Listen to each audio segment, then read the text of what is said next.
And I'm ready for some more. Amen. Daniel chapter 6. Amen. Let's go ahead and begin to read there in verse 16. Daniel 6, verse 16. Then the king commanded, and they brought Daniel and cast him into the den of lions. Now I know you've heard this 1,000 times, but how many knows that every time you put it back into the grinder, it comes out different? Yes. Amen. Into the den of lions. Now the king spake and said unto Daniel, Thy God whom thou servest continually, he will deliver thee. And a stone was brought and laid upon the mouth of the den, and the king sealed it with his own signet and with the signet of his lords, that the purpose might not be changed concerning Daniel. Amen. So just for a few moments this morning, I want to minister upon this little saying. And I'm going to ask you to help me with the title of this message, if you will. Look at your neighbor and say, No doubt, I'm coming out. Amen. No doubt I'm coming out of this. Amen. Amen. Let's pray. Heavenly Father, we thank you today that God, no doubt we're going to come out. Lord, no matter the circumstance, the trial, the trouble that we may face, no matter the dilemmas that we go through, we're coming out of those things today. In Jesus' name, we give you praise for it and glory. And we all say, Amen, amen and amen. I know this is a Sunday school lesson. I understand this is something that they learn in children's church. But I want to take it to the adult level if I can. Would that be okay? I want to move beyond preschool, children's church, and Sunday school and get it into the adult level here in the sanctuary. Amen. I understand that it said that Daniel was put into a predicament. I like that word. I can't spell it, but predicament. Amen. I like that when it says that he was put in a place, but I go further than that when it says that they rolled a stone in front of the mouth of the lion's den. In other words, they wanted to prove that nobody could change his predicament. That nobody could change the situation concerning Daniel. Same as they did with Jesus, amen, when they placed the stone in front. That's what that was about. That nobody could change or alter, amen, that piece of history.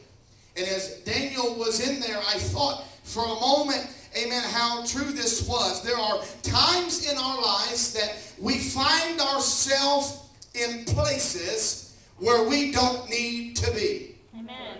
We find ourselves in places where we don't want to be in and we ought not be in. Amen? Amen. And I sit and thought about how places sometimes are uncomfortable. How places sometimes in our life are undesirable. How places in our life are unlovable. In other words, they are areas that we did not want to be in. We are not happy that we are in them. So now we find ourselves, amen, discomforted. We find ourselves not loving the situation. Now we find ourselves doubting, dreading, and fearing the worst because of the place that we are in. Sometimes I thought this. I said, Lord, why do we get in these places? Well, sometimes the places that we find ourselves in are voluntary. Yes. Does that make sense? Yes. See, that's for those of you that blame the enemy for everything. Amen. And sometimes we find ourselves in places that are involuntary. So some of you may be here today and you may be in your condition because of accident. You may be in your place today because you were in the wrong place at the wrong time. Some of you may be in your place today because it was a voluntary decision that put you in your situation. That's for those of us that wants to be real today and admit when we are wrong. Amen. Some of you are in the place today because you can't admit it was your fault, but it was an involuntary thing that happened to you because of the enemy. Nevertheless, we all find ourselves in places one time or another.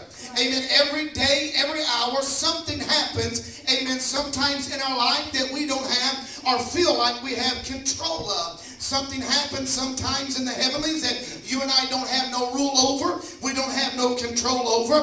And sometimes we find ourselves in places where we don't want to be. Sometimes it's places that we are desiring and longing to be. But other than that, we find ourselves in a place a lot of times where we are on the losing end. I don't want to bust your Christians' bubbles. But we find ourselves on a losing end a lot of times. And I want to help you today get out of the place that you're in.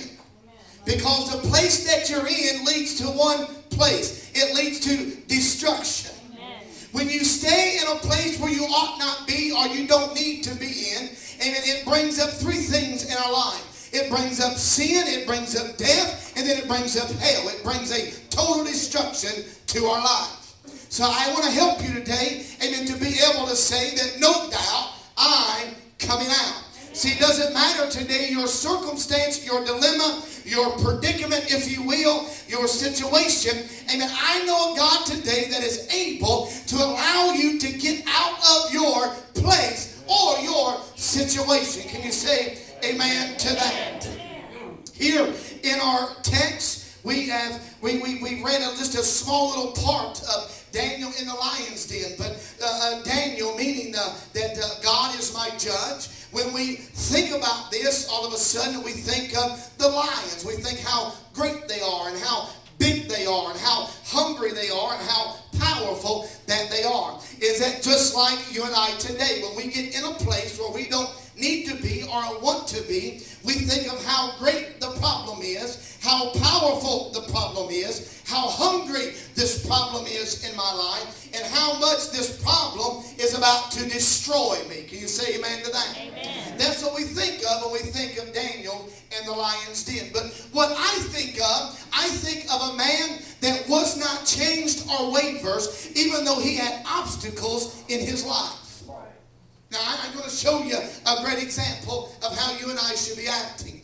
Amen. I read the Bible and I find, amen, that the king here, amen, talks about Darius. He says that he had, amen, rule over 120 princes. I call them a prince, princesses, prince, not a princesses. But he had rule over 120 princes. And also in there, it said that there were 3 presidents. That these 120 were to be held accountable to under these men. But out of all of that, it says that Daniel was the head. He was in great favor. He was a man that was high up on the ladder of success, if you will. But it said that these men, these princes and these presidents, they had got together and they said, we have got to find fault in this man Daniel. See, it does not matter how good you get or how high up you get, you'll always have somebody trying to knock you down. Remember that. Remember, you're not going to be loved and liked by everybody. Amen. Does it not say be Christ-like? Okay, I'm Christ-like. Even my very own will despise me. He said, so don't worry about that. So Daniel, amen, serving God and loving God and high up on the ladder, had these men conniving and sneaking behind his back, trying to find fault in him. They come to the conclusion that there is no fault in Daniel. That this man is pure. There's nothing wrong with him. Amen. He loves God. He serves his God. And there's nothing wrong. But they came to this evil scheme.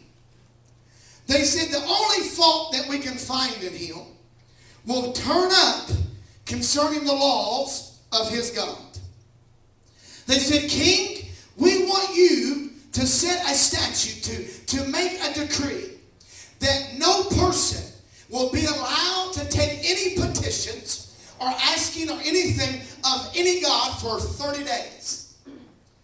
So he's thinking about this. They said, oh, King, sign this.